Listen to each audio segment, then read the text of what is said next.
Selamat datang di Deep Dive kita kali ini. Anda sudah berbagi panduan edukatif yang menarik banget ya, soal melatih Theory of Mind, atau TOM, pada anak dengan Autism Spectrum Disorder, ASD. Oke, coba kita bedah sedikit ya. TOM ini kan intinya kemampuan kita buat ya baca pikiran orang lain lah ya. Sadar kalau mereka punya pikiran, punya keinginan, perasaan yang mungkin beda sama kita. Nah, panduan yang Anda kasih ini menyoroti kenapa ini bisa jadi tantangan ya buat anak-anak ASD. Betul.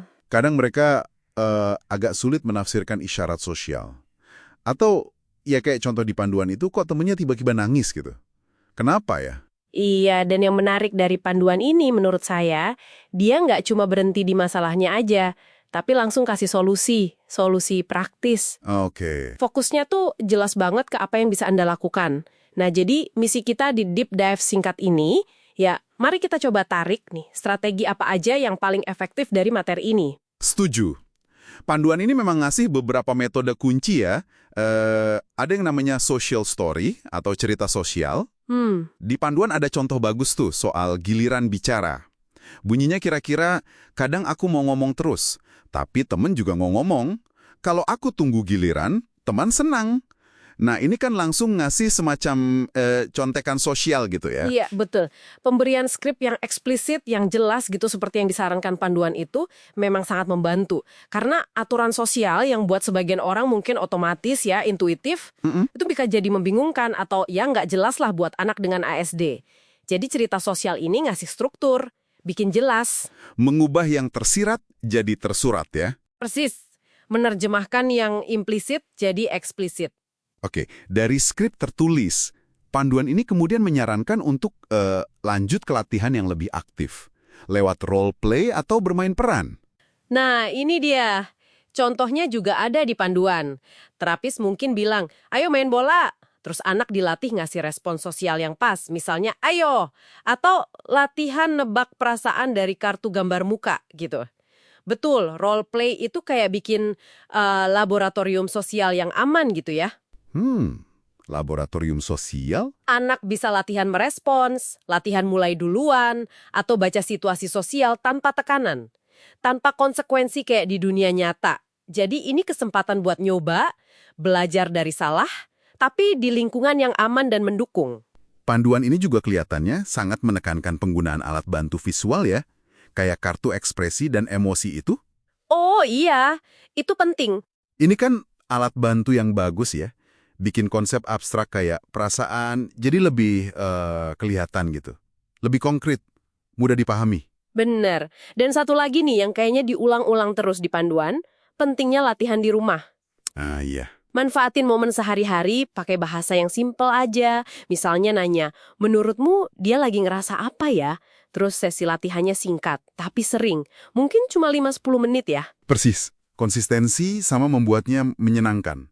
Itu dua pilar utama yang ditekankan banget di panduan ini. Oke. Tujuannya biar latihan ini nggak kayak ya tugas tambahan gitu. Nggak kayak beban.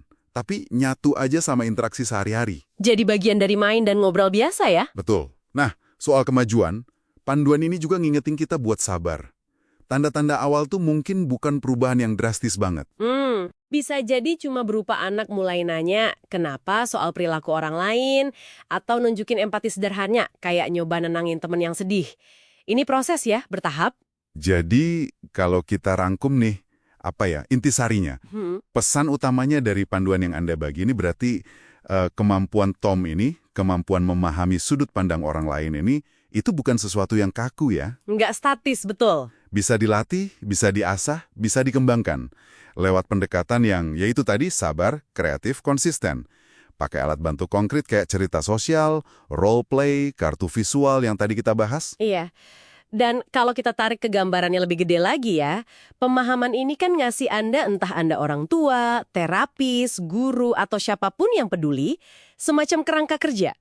Kerangka kerja praktis ya. Betul, praktis. Untuk secara aktif mendukung perkembangan pemahaman sosial dan empati anak. Ini soal gimana kita bangun jembatan komunikasi. Membangun jembatan ya. Iya, dan panduan ini juga secara nggak langsung nunjukin pentingnya kolaborasi. Kerjasama erat antara semua pihak. Rumah, sekolah, terapis.